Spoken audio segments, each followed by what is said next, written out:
सबसे पहले मैं शहीद के चरणों में वंदन करते हुए शहीद वीरांगना को, पूरे शहीद परिवार को और उस शहीद के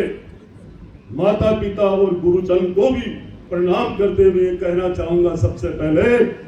कि आपने एक ऐसा लाडला दिया जिसने देश की रक्षा करते करते अपने प्राणों को न्यौछावर कर दिया। मैं पूर्ण रूप से उस परिवार को वंदन करते हुए आज के इस मूर्ति अनावरण कार्यक्रम में हम सबके बीच में विराजमान राजस्थान की यशस्वी उप मुख्यमंत्री आदरणीय दिया कुमारी जी, हम आपके लिए आज जितना कहें उतना ही कम है। इस किलकिलाती धूप में और पिछले साल से निरंतर लगातार शहीद रामजी लाल जी के सुपुत्र ने बार बार इच्छा जाहिर की कि दिया कुमारी जी आए मेरे पिताजी के मूर्ति अनावरण में।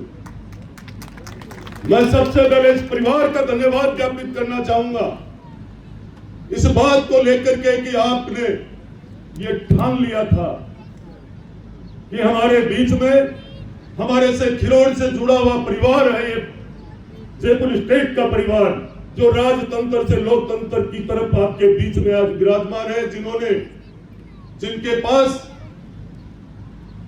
आज का ही जिम्मा नहीं है वित्त का, ये वित्त विभाग का जिम्मा तो पीढ़ियों से है इनके पास। हमें जितनी मन से इनका स्वागत करें उतना ही कम है, क्योंकि वो कहावत है ना, पैसे की पहचान यहां इंसान की कीमत कोई नहीं, बच के निकल जा इस बस्ती से करता मोहब्बत कोई नहीं। कारण आपने देखा होगा नवलगढ़ के लिए लगातार जब भी कोई बात आई है तो आपने निश्चित रूप से नवलगढ़ के मान सम्मान में दिया कुमारी जी ने, आदरणीय उप मुख्यमंत्री जी ने कभी कमी नहीं छोड़ी। अब यह सब बात तो अलग हट करके है, पर एक इतना बड़ा महत्वपूर्ण विभाग, वित्त विभाग, जिस दिन से आपने ये विभाग संभाला है तब से लेकर के आपके बजट की इतनी प्रशंसा हो रही है कि ये राजस्थान अग्रणी प्रदेशों में बढ़ता हुआ नजर आ रहा है और स्टेटों में भी आपकी वजह से इस विभाग को अच्छी तरीके से संभाल कर चलाने की वजह से एक शानदार काम जो हो रहा है राजस्थान में, इसके लिए भी मैं आपका धन्यवाद दूंगा। आपने जो आज कीमती समय निकाल करके और रास्ते में जगह जगह पे स्वागत, और मुझे बड़ी ऐसी भी सोच रहा था मैं कि इतनी संख्या में आप लोगों का मान सम्मान करना और आप लोगों ने आकर के एक शहीद परिवार के लिए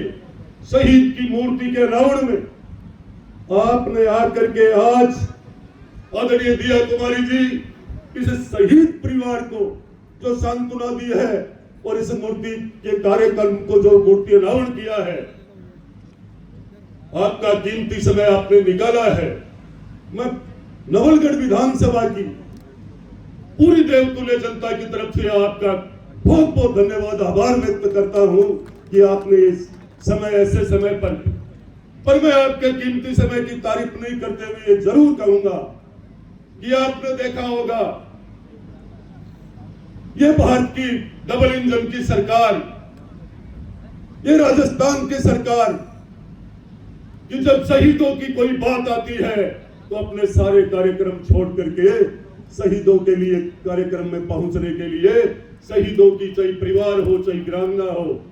सबके लिए सरकार चिंता करती है। उनके किसी भी काम में कहीं भी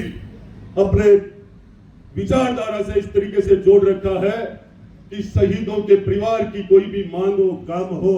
तो सरकार संवेदनशील है उसको। आज मैं ये कहना चाहूंगा, ये नवलगढ़ विधानसभा क्षेत्र में 45 शहीदों ने अपनी शहादत दी है इस देश के लिए और हजारों सैनिक इस झुंझुनू जिले के आज भी देश की सीमा पर डट करके देश की सुरक्षा के लिए तैनात है। मैं उन शहीदों को, 45 परिवार के शहीदों को भी आज इस मन से याद करते हुए, ये मूर्ति अनावरण के समय पे याद करते हुए उनको भी मैं प्रणाम करते हुए वंदन करना चाहूंगा। मैं नौजवान साथियों आपसे विशेष आग्रह करता हूं कि आप सब